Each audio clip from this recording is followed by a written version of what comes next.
नमस्कार दोस्तों, हेडफोन लगाइए और तैयार हो जाइए। आज की यह कहानी भले ही थोड़ी लंबी होगी, लेकिन सच बता रहा हूं, आपको ऐसे विचित्र तरीके से डराएगी कि आपका दिमाग खराब हो जाएगा। तो ज्यादा देरी किए बिना अपन चलते हैं। यहां से कुछ साल पहले प्रदीप नाम के लड़के के घर पे, जो कि बिहार के एक छोटे से गांव में था, और शुरुआत करते हैं एक ऐसी कहानी की जो आपकी रात और भी ज्यादा काली कर देगी। तो प्रदीप एक बहुत गरीब परिवार का लड़का था, बहुत ज्यादा गरीब, इतना गरीब कि उसने अपनी पढ़ाई लिखाई भी पूरी नहीं कर पाया था। इस छोटे से गांव में उसको 4 पैसे एक्स्ट्रा कमाने के कोई आसार दिखाई नहीं दे रहे थे। घर पर उसकी मां थी, जिन्हें बहुत पहले ही लकवा हो गया था, और उसके पिताजी भी थे, जो कि मैक्सिमम टाइम बीमार पड़ते रहते थे।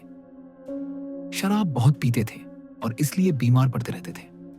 प्रदीप 20 साल का हो चुका था और हमेशा से सोचता था कि यार कोई तो ऐसा ग्रह नक्षत्र मेरे घर के सामने आकर खड़ा हो जाए, कोई तो ऐसी सिचुएशन क्रिएट हो जाए कि मैं इस गांव से बाहर निकल जाऊं, बड़े शहर में चले जाऊं और 4 पैसे एक्स्ट्रा कमा पाऊं, ताकि मेरा घर अच्छे से चल सके, मेरे परिवार, मेरा माँ बाप अच्छे से खा पी सके। लेकिन ये हो नहीं पा रहा था। अचानक से कहते हैं ना कि जब दुनिया के सारे दरवाजे बंद हो जाते तो ऊपर वाले का दरवाजा खुलता है। उसी साल की दीपावली में उसका एक दोस्त उससे मिलता है। इस दोस्त का नाम था अनिल। अनिल मुंबई में रहता था और अनिल प्रदीप से 8 साल बाद मिल रहा था। आखिरी बार यह लोग 13 साल की उम्र में मिले थे। दरअसल बचपन में जब ये स्कूल जाया करता था ना, मैक्सिमम लड़के इसके स्कूल के बड़े बड़े शहरों में चले गए थे, दुनिया भर के काम करने लगे थे, अच्छे पैसे कमाने लगे थे, अच्छी लाइफस्टाइल जीने लगे थे, अपने घर वालों को पैसे भेजने लगे थे। लेकिन इसके साथ ऐसा हो नहीं रहा था। और उन्हीं दोस्तों में से एक था यह अनिल, जो मुंबई में रह रहा था। अनिल प्रदीप से मिलकर बहुत खुश हुआ और अनिल ने पूछा, प्रदीप क्या कर रहा है तू? घर परिवार में सब कुछ ठीक है कि नहीं? तेरी मम्मी को लकवा हो गया था, वो ठीक है कि नहीं आंटी जी? तो बोलता है, नहीं यार, आशा तो पहले से ज्यादा और खराब हो चुके हैं, पिताजी की भी अब बहुत तबीयत खराब रहती है। ज्यादा मैं पढ़ लिख नहीं पाया था, तो यहीं पे बस किसी के घर में कुछ काम करने चले गया। बड़े लोगों के घर में तो आमदनी हो जाती है, वरना पिताजी जो कमा लिए वो कमा लिए। यार मुझे भी कमाना है शहर, मैं कैसे भी करके एक बार बड़े शहर यार मैं पहुंच जाऊं। देख लेना, इतनी मेहनत करूंगा कि पूरा गांव मेरे नाम की मिसाल देगा। तो ये बात सुन के अनिल कहता है कि यार ऐसा लग रहा है कि भगवान ने तुझे मुझसे मिलाया है। तुझे पता है मैं क्या करता हूं मुंबई में? प्रदीप बोलता है, नहीं भाई, लेकिन तेरा हुलिया देख के लग रहा है कि तू अच्छा कमा लेता होगा। अनिल बोलता है, भाई दिन के लगभग 500 रुपए कमा लेता हूं। प्रदीप का सुन के पारा गर्म हो जाता है। 500 रुपए दिन के भाई, यहां पर मुझे कम से कम 10 से 15 दिन के 500 रुपए मिल पाते हैं। कहीं ढंग से काम मिल गया तो मिल गया, तब 500 रुपए मिलेंगे 10 दिन के। तो दिन के 500 रुपए कमा रहा है, कैसे भाई? ये बोलता है, भाई काम बहुत आसान रहता है अपना। अपने एक सेठ जी है, अपन क्या बिल्डिंग लाइन में अपने सेठ जी हैं, उनके अंदर हम लोग लेबर हैं।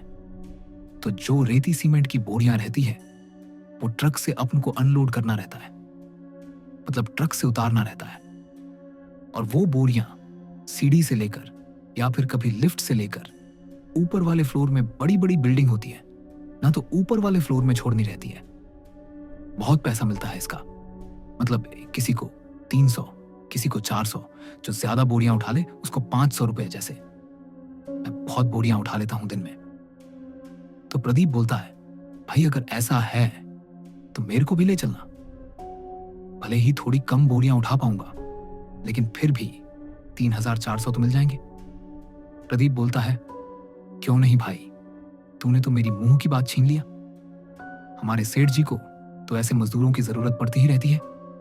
चल तू भी घर पे बात कर लेते हैं तेरे। ये बोले, अरे यार ये जाते हैं। प्रदीप और अनिल लिटरली प्रदीप के घर पर जाते हैं और प्रदीप के मम्मी पापा बहुत खुश हुए। बोले, बेटा जा प्रदीप, तू एक दिन नाम रोशन करेगा। ये वो सब घर वाले खुश हो गए। अब उसी रात को प्रदीप को ख्याल आता है अपने एक और दोस्त का, जिसका नाम था संजय। संजय भी ऐसे ही गरीब परिवार का था। तो अनिल को प्रदीप बोलता है, अरे यार भाई, संजय की भी परिस्थिति बड़ी खराब है। उसकी जो दादी जी थी वो इतनी ज्यादा बीमार रह गई कि घर में जितना भी पैसा था उनके इलाज में लग गया था। सारी जमा पूंजी खत्म हो गई थी। उनका खेत वेत भी बिक गया था, फिर वो खत्म हो गई। उसके बाद उसके पिताजी को बड़ी खतरनाक कैंसर बीमारी हो गई। तो वो भी अभी कुछ कर नहीं पाते हैं। तो वो भी जीवन यापन कर रहा है अपना, जैसे तैसे। उसको भी ले चले क्या? ये बोलता है कि हाँ यार भाई, क्यों नहीं ले चले, चलो उसके घर चलते हैं, उससे भी बात कर लेते हैं। अपने को कोई टेंशन नहीं है। सेठ जी को वहां पे बहुत जरूरत रहती है। दिहाड़ी पे काम मिलता है अपन लोगों को, तुरंत पैसे मिल जाते हैं। आज काम करो, शाम को पैसे मिल जाएंगे। चलो सब चलो, कोई टेंशन नहीं है। अपने सेठ जी भी बहुत अच्छे हैं। तो ये तो खुश बोले, ये तो भगवान जैसा आ गया यार अनिल। ये दोनों संजय के घर जाते हैं। अब बाहर खटिया लगा के संजय की मम्मी बैठी हुई है। ठंड का टाइम है ना, दिवाली के टाइम पे ठंड का टाइम रहता है। नीचे वो बोन फायर जैसे, मतलब गांव में जैसे आग तापने के लिए ऐसी आग लगा देते हैं ना घरों के सामने।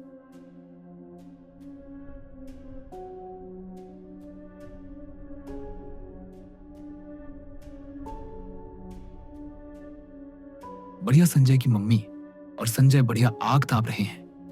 ऐसा सा ये दोनों को देख के बड़ा खुश हूं। पैर वैर पड़े आंटी जी, हैप्पी दिवाली बोल के। ठीक है, बोले खुश रहो। कैसे आना हुआ? मिठाई ठाई कुछ खा लो। बोले नहीं, मिठाई खाने नहीं आए हैं अभी। अब मिठाई तभी खाएंगे जब इसकी पहली कमाई होगी। संजय, क्या कर रहा है आजकल तू? प्रदीप और अनिल दोनों बोलते हैं, संजय क्या कर रहा है आजकल तू? संजय बोलता है, कुछ नहीं भाई, अभी कर लेते हैं थोड़ा दिहाड़ी पे, खेत वेत में काम। बोले, दिहाड़ी में ही काम कर रहा है तो शहर में करेगा क्या? संजय बोलता है, शहर में मतलब क्या बोलना चाह रहे हो, साफ साफ बताओ। तो अब प्रदीप ही बोलना शुरू करते हैं, अरे भाई, जहां पर अनिल अपना काम करता है वहां पर दिन के लगभग 500 रुपए तक मिल जाते हैं। बोरियां उठाने का काम है। मुंबई जैसी शहर में अपन को रहना है। रहने के लिए भी एक मतलब छोटा सा घर बना के अपने को मिला हुआ है। सेठ जी वहां पे रखवाते हैं। अच्छे सेठ जी हैं। और ऐसा वैसा देख, अपना ये भाई अनिल कितना अमीर बन गया है। वहां पे जाके हाई वाई हो गया। अपन भी चलेंगे, अपनी भी लाइफ अच्छी हो जाएगी। ये बात सुन के संजय की मम्मी तो बहुत खुश। अरे ऐसा है क्या बेटा, जा तू भी इनके साथ जा। लेकिन संजय बोलता है, नहीं यार, इतने बड़े शहर में मैं क्या करूंगा जाके, जहां पर एक दूसरे को आदमी पहचानता नहीं है, ठीक से एक दूसरे से बात नहीं करता है, पड़ोसी पड़ोसी का नाम नहीं जानते हैं। इतने बड़े शहर में क्या करेंगे यार। हमारा छोटा सा गांव वो बहुत अच्छा, ये छोटी सी दुनिया ही अच्छी है। बड़े लोगों का शहर, बड़ी दुनिया, हम उसके लिए नहीं बने हैं। प्रदीप कहते हैं, यार भाई, मैं भी तो छोटे गांव का ही हूं ना, यहीं का ही हूं ना, लेकिन मैं तो जाने के लिए तैयार हूं। विश्वास मान, अगर काम पसंद नहीं आया तो वापस लौट के आ जाना, कोई तुझे रोकेगा थोड़ी है ना। अनिल, कोई नहीं रोकेगा ना। हमको तो अनिल भी बोलता है, नहीं नहीं, तुम्हारी मर्जी है भाई, एक दिन काम करो, दूसरे दिन मत करो। दिहाड़ी के काम में ऐसा कोई बंदिश ना, दाबमिश में नहीं होती है। संजय बोलता है, अच्छा, अगर ऐसी बात है तो मन तो इतना नहीं कर रहा है मेरा, लेकिन फिर भी तुम दोनों इतना कह रहे हो तो चल के देख लेता हूं। जमा नहीं तो लौट जाऊंगा। लेकिन यार, जाने वाने के पैसे कुछ नहीं है, मतलब कुछ भी नहीं है। कैसे जाएंगे? तुम लोगों के पास है क्या? अब अनिल के पास हो नहीं हो, लेकिन अनिल क्या बोलता है, भाई पैसे तो है नहीं मेरे पास भी, मतलब मेरा भी ठीक से मतलब वेतन वगैरह हो नहीं पाया था। तो क्या बताऊं, अभी पैसों का थोड़ा सा प्रॉब्लम चल रहा है। वो अभी था तो दिवाली में घर वालों के लिए कपड़े पड़े खरीद लिया था, और ट्रेन की टिकट तो अपने को मिलेगी नहीं, और जनरल में तुम दोनों चढ़ नहीं पाओगे, क्योंकि बिहार से मुंबई जाने वाली ट्रेन का जनरल डब्बा बड़ा भयंकर भरा हुआ रहता है। बहुत सारे लोग ट्रैवल करते हैं, और तुम लोगों ने तो कभी ढंग से ट्रेन का मुंह भी नहीं देखे हो? ये सारी बात अनिल कह रहा है प्रदीप और संजय से कि तुम दोनों ने तो कभी ट्रेन का ढंग से मुंह भी नहीं देखे हो। जनरल डब्बे में कुचल जाओगे, चढ़ नहीं पाओगे, हालत खराब हो जाएगी, खस्ता हो जाएगी। मुंबई पहुंचते तक तो अपन को बस से जाना पड़ेगा। तो बस की टिकट 22,000 से तो ऊपर ही है, वो जुगाड़ कर लो। बोले 2,000? तेरे को बताया ना भाई, हमारे पास पैसे हैं ही नहीं, 250 नहीं है, 2,000 कैसे करेंगे? तो प्रदीप कहता है कि भाई देख, मैंने सुना हूं कि बहुत सारे लोग ट्रक वगैरह लेकर भी अपने पटना से मुंबई जाते हैं, मुंबई से पटना आते हैं, ऐसा आना जाना चलते रहता है ट्रक वगैरह का।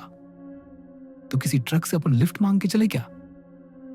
अनिल कहता है कि बात तो बड़ी विचित्र है कि किसी से लिफ्ट मांग के अपन बिहार से मुंबई जाएं, लेकिन चल के देखते हैं। 2 दिन के लिए आया हुआ हूं घर, कोशिश करने में क्या जाता है कि नहीं? संजय तैयार है ट्रक से जाने में। संजय बोलता है, अरे भाई, अगर पैसे नहीं लग रहे हैं तो अपने को क्या बुराई है, जाएंगे, देखें, काम पसंद नहीं आया तो लौट के आ जाएंगे। तो बोले बस फिर सामान पैक करो, तैयार रहो 2 दिन बाद के लिए। 2 दिन कब बीत गए पता ही नहीं चला एक्साइटमेंट में। प्रदीप तो बहुत खुश है, संजय न्यूट्रल है, और यहां पे अनिल को कोई फर्क नहीं पड़ रहा है। ये दोनों आए ना आए, उसकी तो जिंदगी सेट है ना मुंबई में। वो खाली छुट्टी मनाने के लिए आया हुआ था दिवाली की। 2 दिन कट गए और आखिरकार वो वाली शाम आ गई जब यह लोग अपने गांव से बाहर निकले और रोड में जाकर खड़े हो गए और किसी ट्रक का इंतजार करने लगे। यह एक चलता फिरता हाईवे है, कोई तो ट्रक जाएगा, हाथ मारेंगे, रोकेंगे, भैया मुंबई जा रहे हो क्या, थोड़ा छोड़ दोगे क्या, ऐसा पूछ लेंगे। भैया अच्छे रहे ट्रक वाले तो बिठा लेंगे। तो भाई इनको खड़े खड़े 4 घंटे हो गए, शाम से हो गई रात, कोई ट्रक नहीं मिल रहा है, इसकी दिमाग खराब। फिर बड़ी मुश्किल से एक ट्रक आया और इनको देख के रोका। इन लोगों ने पूछे, भैया हम लोग को मुंबई जाना है, आप सामान लेके कहां जा रहे हैं ट्रक से? ट्रक वाला भैया, नेचर का लिटरली बहुत अच्छा था, बोलता है, अरे बच्चों, मैं भी मुंबई जा रहा हूं, आ जाओ, तुम्हारी किस्मत बहुत अच्छी है। और ये बैठ गए। बैठते से पूछे, भैया कितने पैसे लेंगे आप? तो ट्रक वाले भैया बोलते हैं कि नहीं भाई, तुम लोग गांव के लग रहे हो और ऐसा लग रहा है कि कुछ अच्छा काम करने जा रहे हो, घर वालों का नाम रोशन करने जा रहे हो। शराम, अब तुमसे पैसे लूंगा तो पाप का भागीदारी नहीं बनूंगा क्या?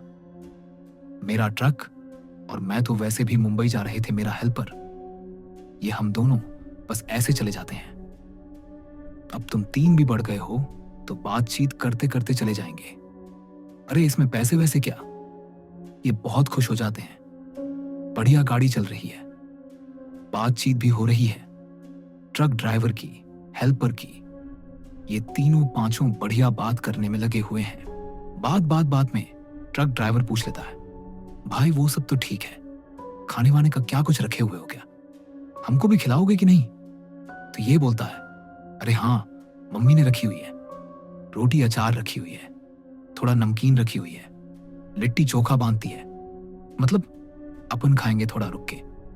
ट्रक वाला बोलता है, हाँ खाएंगे भाई, लेकिन अभी नहीं, थोड़ा आराम से खाएंगे, अभी तुम लोग थोड़ा रिलैक्स करो, चाह रहे हो तो थोड़ा सा सर टिका के सो जाओ, है ना? जब खाने का मूड बनेगा तो मैं तुमको उठाऊंगा।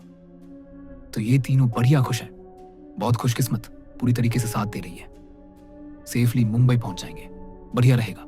सो गए। अब भाई पता नहीं चला कितना टाइम बीत गया।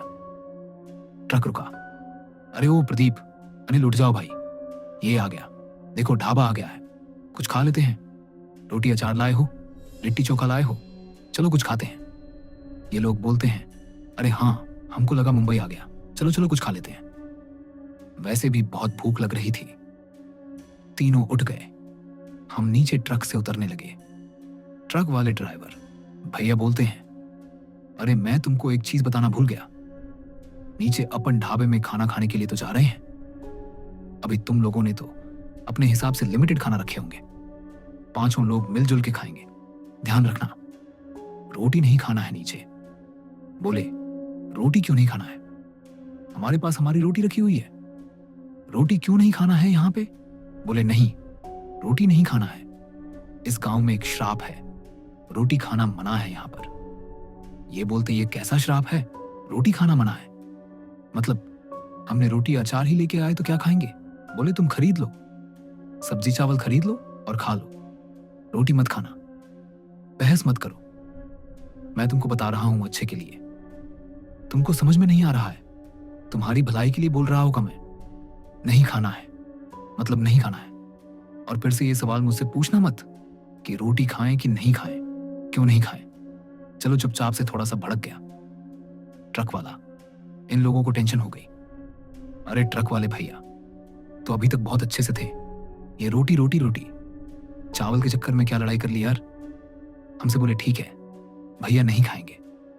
तो इन लोगों ने अपने बैग से और टिफिन निकाल लिया, अपने अपने टिफिन निकाल लिए और पीछे पीछे बढ़ चले। ट्रक वाले भैया और उनका हेल्पर आगे आगे जा रहा है। तो पीछे चलते चलते ये तीनों आपस में क्या बात करते हैं, ऐसा क्यों बोल रहे हैं यार, मतलब रोटी तो खाएंगे ही ना, फिर चावल खरीदने के फालतू एक्स्ट्रा पैसे लग जाएंगे अपने पास, वैसे ही पैसे बहुत कम है और ये ट्रक वाले की भी अब मदद नहीं ले सकते। बहुत अजीब तरीके से बात किया यार, रोटी तो खाना बनता है कि नहीं अपना। तो ये लोग बोलते हैं आपस में हाँ यार रोटी खाएंगे यार, कुछ करते हैं यार, चल चल देखते हैं। अब ये लोग वहां पे जैसे ही जाके बैठे, किस्मत इतनी अच्छी, ट्रक ड्राइवर जो था वो क्या कहता है कि मैं जा रहा हूं वॉशरूम हल्का होने के लिए, 2 नंबर जा रहा हूं मैं आता हूं, जब तक तुम अपनी पसंद का कुछ ऑर्डर करके रखो, रोटी नहीं खाना है यहां पर, बाकी जो ऑर्डर करना है कर लो, खाओ, तुम्हारा आधा होगा जब तक मैं आ जाऊंगा। और हेल्पर क्या कह देता है कि बाजू में देसी की दुकान है, देसी ठरकी, मैं एक क्वार्टर खरीद लेता हूं, क्योंकि हेल्पर को तो ट्रक चलाना नहीं है, हेल्पर को तो अभी खाली सोना है। हेल्पर ने बोला कि मुझे कुछ खाना नहीं है, खाली अपना चखना में मूंगफली खा लूंगा मैं उसके साथ, अपना क्वार्टर ले रहा हूं बढ़िया और पी के मस्त हो जाऊंगा। का हेल्पर बोलता है, ट्रक वाले बोलता है ठीक है तुम तीनों खाओ, मैं आ रहा हूं हल्का होके 2 नंबर से। ट्रक वाले इधर चले गए, इधर चले गए हेल्पर। अब ये लोग एक दूसरे का मुंह देखे बोले क्या करें, रोटी खा ले, अब बहस नहीं होगी बिना। मतलब कि इन लोगों ने पटाख से सब्जी ऑर्डर किए, सब्जी आ गई इनके सामने, ये रोटी तोड़ के खा ही रहे थे कि अचानक से प्रदीप ने रोका। प्रदीप ने बोला यार अगर ट्रक वाला आ गया ना, बहुत भड़क के बोला था उसने कि रोटी नहीं खाना है, और देख लिया कि रोटी खा रहे हैं, साला लेकर नहीं जाएगा, अपन को यही छोड़ दिया, बड़ी मुसीबत में पड़ जाएंगे। पता नहीं ये कौन सा जगह है, कौन सा गांव है, कौन सा जंगल है, बहुत बुरा फंस जाएंगे यार। एक काम करते हैं, ये सब्जी उठाते हैं, इसको इसके पैसे दे देते हैं, भले ही थोड़े सब्जी के। अभी तीनों इकट्ठे करके क्या कर सकते हैं, पैसे दे देते हैं सब्जी के और अपने पास रोटी है, इसको ना थोड़ा आगे लेकर जाते हैं और साइड में बैठ के खा लेते हैं कहीं पे। इतनी देर में वो 2 नंबर से आ भी जाएगा और अपना खाना भी ऑर्डर कर लेगा, अपना खाना भी खा लेगा और हमसे पूछेगा कि कहाँ गए, तो अपन लोग बोल देंगे खाना खा के थोड़ा टहल रहे थे, आप आ नहीं रहे थे। तो बस भाई इन लोगों ने पैसे दे दिए, सब्जी के वो सब्जी लिए हैं, एक कागज वाली प्लेट में ले ली और इनके पास रोटी तो थी, और बढ़ चले थोड़ी आगे आगे कि थोड़ी शांत वाली जगह मिले, थोड़ा अंधेरा मिले, वहां पे बैठ के रोटी सब्जी खा लें। ये लोग चावल खरीदने के, ये लोग पैसे खर्च नहीं करना चाह रहे थे ना, स्वाभाविक है भाई। आप एक गरीब की नजर से देखो, आपको सुन के बड़ा अजीब लग रहा होगा, लेकिन यह रियलिस्टिक है। कोई भी ऐसा कर सकता है कि हमारे पास पैसे कम है और हमारे पास खाने की चीज है, तो हम अपनी चीज खाने की क्यों फेंके और दुकान से क्यों खरीद के खाएं। ये ट्रक वाली बड़ी बेतुकी सी बात कर रहा था कि इस गांव में रोटी खाना मना है, यहां पर श्राप लग जाएगा यार। कोई बात नहीं, ये लोग चले गए हैं रोड के साइड किनारे किनारे किनारे कि कहीं बैठते हैं खाते हैं रोटी।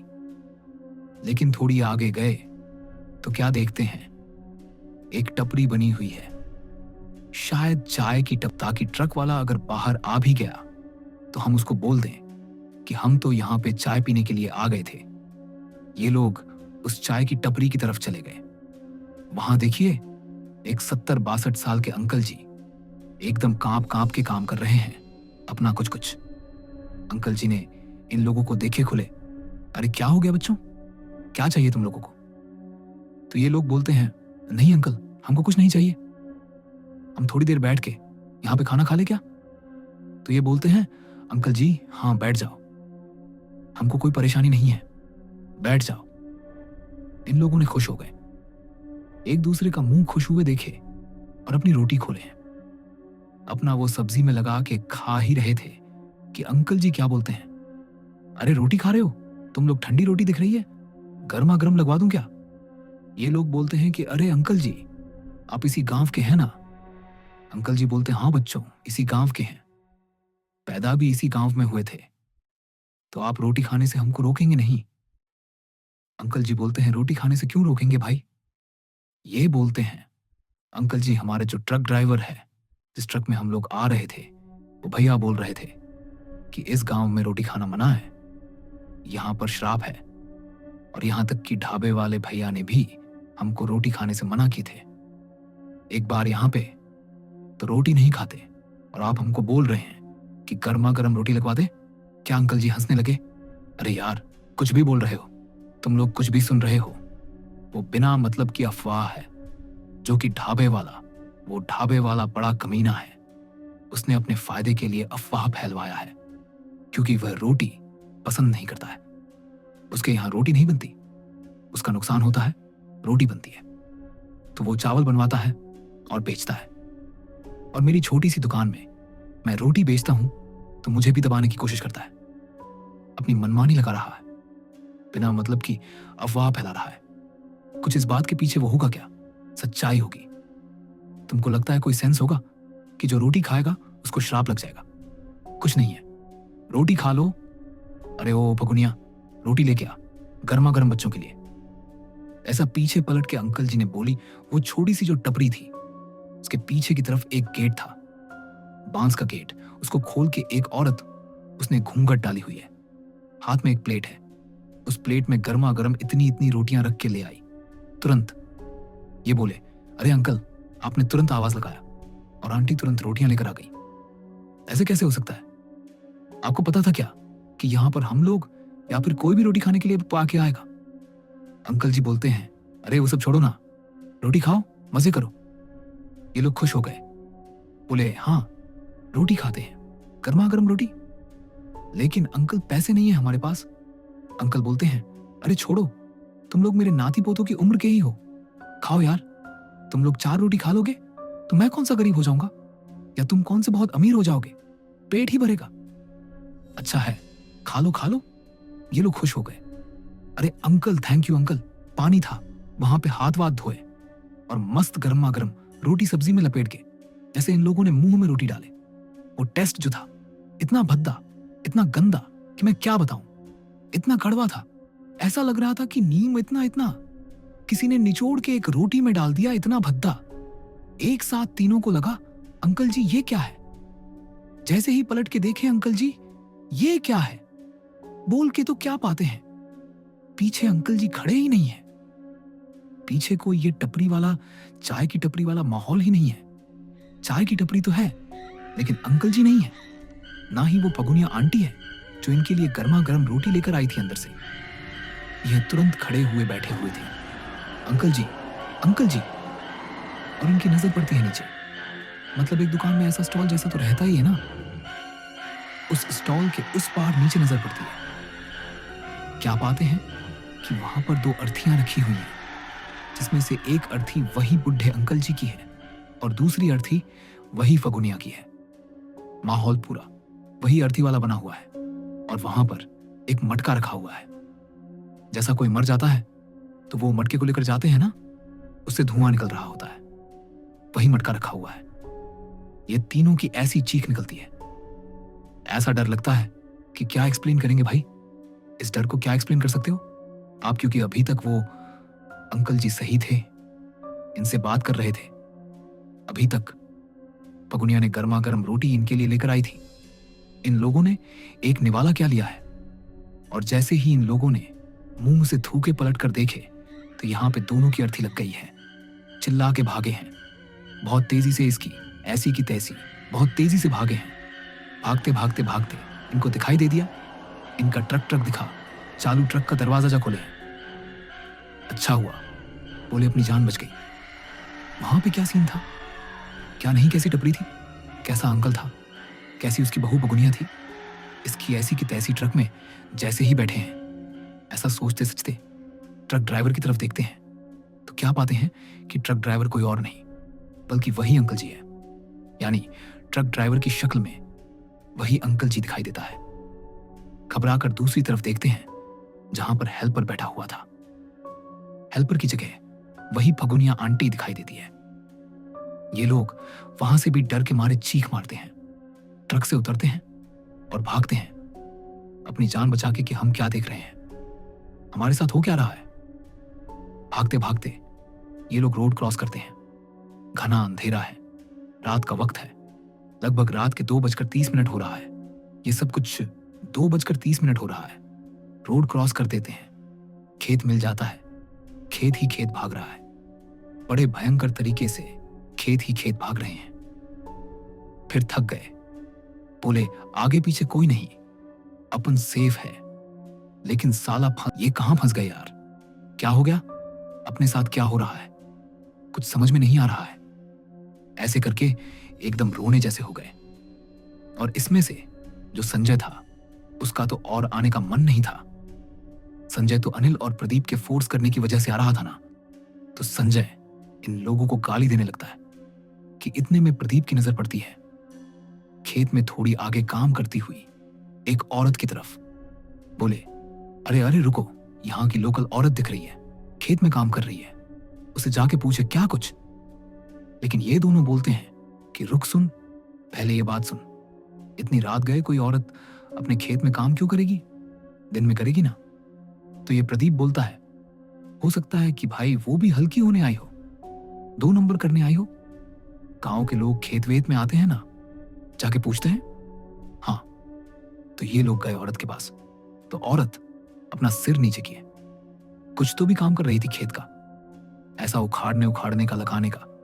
अपने को ज्यादा समझता नहीं है खेत का काम, लेकिन खेत का कुछ तो भी काम कर रही थी वो। ठीक है, इन लोगों ने देखे अरे आंटी हम यहां पर फंस गए हैं, भागते भागते आए थे ढाबे की तरफ से, जरा बता दोगे क्या मेन रोड तरफ जाने का रास्ता कहाँ है।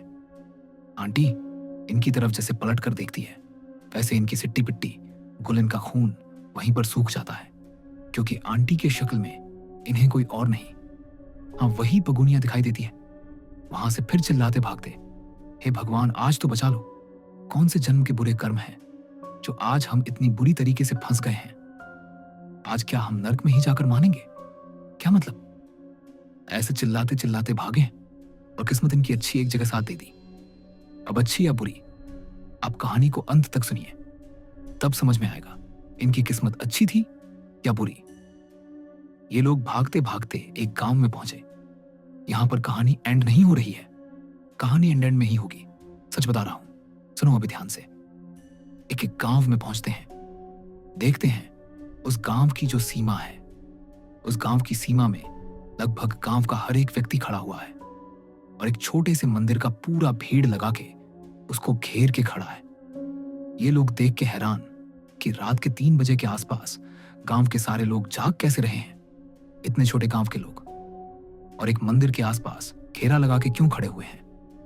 और यहां पर मतलब 1 मिनट एक पंडित जी है जो हवन कर रहे हैं। ये लोग इस नजारे को देखे इतना भाग रहे थे तो वहीं पर बैठ गए, हाँफने लगे जोर जोर से।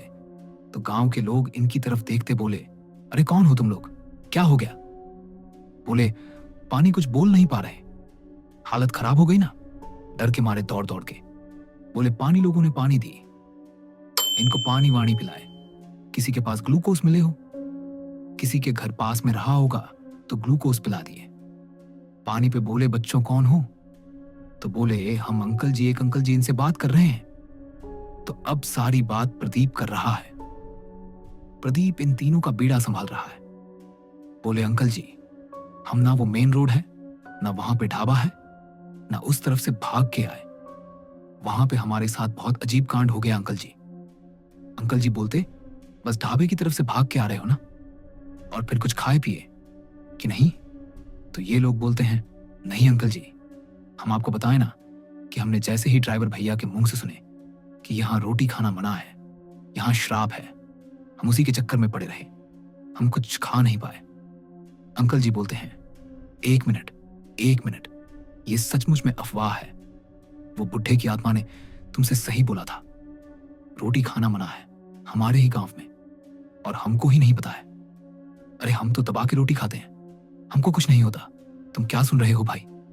अच्छा चलो, नहीं खाए हो ना, छोड़ो, सारी बातें दिमाग से निकालो। हम एक लड़का भेज रहे हैं, हमारा घर बहुत बड़ा है, हमारी कोठी बहुत बड़ी है, एक कमरे में तुमको रुकवा देगा, वहां पर रुको, और जो भी खाने का मन है हमारे लड़के को बोलो, पेट भर के खाओ, आराम करो, सुबह जाना। चलो, हम पूजा कर रहे हैं, अभी चलो, जाओ आराम से, हाँ जाओ। ए लड़के जा, इनको देख, छोटू देख, इन लोगों का ध्यान रखना। छोटू चले गया इन तीनों को लेके। ये तीनों बोले, हे भगवान शुक्र है, लाख लाख शुक्र है तेरा, किसी जन्म के अच्छे कर्म थे जो हम सही सलामत बच गए। संजय इनको गाली दे रहा, साले तुम्हारे कारण हुआ बच गए, नहीं तो अभी मेरा खेल हो गया होता। ये वो करते करते ये लोग फाइनली उस कोठी में पहुंच गए। कहानी यहीं पे खत्म नहीं हो रही, आगे सुनो। उस कोठी में पहुंच गए, उस कमरे में गए। अब लड़का पूछता है कि क्या चाहिए आपको, क्या खाएंगे क्या? ये लोग बोलते हैं, यार आप एक काम करो, कोई भी सब्जी जो आपके घर पे बनी होगी वही लगा दो, हमारे पास तो हमारी रोटी अभी भी है, डब्बे में सब्जी भिजवा दो, खाली हम रोटी सब्जी खा लेंगे। लड़का बोलता है, ठीक है, अब भी लेकर आया। लड़का सब्जी लेकर आ गया। मस्त इन लोगों ने अपनी रोटियां खाई हैं, तृप्त हो गए, भूख खत्म हो गई, नींद बहुत अच्छे से आएगी, सुबह मुंबई के लिए निकलना है। ऐसा बोल के मस्त चद्दर तान के ये लोग सो गए। ठीक 1 घंटे बाद कोई इनका दरवाजा ढक ढक धक धक धक धक धक धक धक खटखटाता है। इनका दिमाग खराब। सबसे पहले संजय की ही नींद खुलती है। संजय उठता है, कौन है? रुको तुम लोग, मैं देखता हूं। ऐसा बोल के जैसे ही संजय ने दरवाजा खोला, बाहर खड़ी हुई थी फगुनिया एक प्लेट लेके, जिस प्लेट में इतनी इतनी गर्मा गर्म रोटी रखी हुई थी, मस्त घी लपेट के इतनी जोर से चिल्लाया। संजय ने फगुनिया को देख के कि मैं आपको क्या बताऊं, और भागा है। बेतहाशा ये दोनों भी भागे हैं, बेतहाशा इधर उधर से कूद फांद के।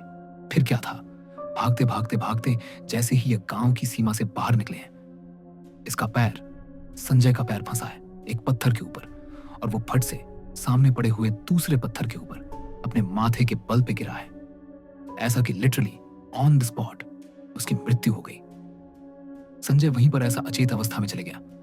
भागते भागते आए इसके पास इसके दोस्त, इसकी नब्ज चेक किए, क्या ऑन स्पॉट चले गया था। कई बार कुछ झटके से सिर में लग जाते हैं, इंसान का डर एंड हो जाता है, गेम ओवर हो जाता है। इसके साथ भी वही हुआ। इतनी चिल्ला चोट हो गई थी, गांव के सारे लोग वहां पर इकट्ठे हो गए थे, लेकिन सभी लोग इस मंजर को देखकर पूरी तरह से निशब्द हो गए, और किसी के पास कोई जवाब नहीं था कि इन्हें वापस से कैसे फगुनिया की आत्मा दिखाई दी, क्योंकि कुछ ही समय पहले शुद्धिकरण तो हो रहा था, लेकिन वो सचमुच में पूरा हो पाया या नहीं, सफल हो पाया नहीं, उसकी जवाब किसी के भी पास नहीं है। फिर अगले दिन जैसे तैसे करके उसके मृत शरीर को यहां से ले जाया गया, और अपना जो अनिल था वह चले गया। उसका तो जीवन चल ही रहा था वहां पे। एक ऐसा सदमा उन लोगों के दिमाग में लगा, वो दोनों के दिमाग में, अनिल और प्रदीप के, कि वो आज तक नहीं भुला पाए हैं। भले ये आज से 12 साल पुरानी है, लेकिन आज तक मेरे जहन से नहीं निकल पाई है। यह घटना ठीक 12 साल पहले सन 2013 में इन लोगों के साथ घटी थी। जरा सोचो, क्या उस समय का मंजर रहा होगा? क्या सचमुच में इन्हें उस समय आखिरी बार संजय की मौत के जस्ट पहले एक भूत फगुनिया की आत्मा दिखाई दी होगी, या फिर यह उनका वहम था? यह सिर्फ उनका डर था, और उस डर ने उनकी जान ले लिया। क्या लगता है था आपको? अपनी राय कमेंट सेक्शन में जरूर बताइए, और अब तक इस वीडियो को देख ली है तो लाइक जरूर करना, और कैसी लगी ये कहानी। बाकी अब तक देख ली है तो चैनल को सब्सक्राइब कर देना, पहली बार देख रहे हैं तो, और बेल आइकॉन दबा के ONL के ऑप्शन में क्लिक करना, क्योंकि इसी तरह के रेगुलर वीडियोस मैं आपके सामने लेके आता रहता हूं। और चलिए कल फिर से मिलते हैं। तब तक के लिए बहुत बहुत धन्यवाद।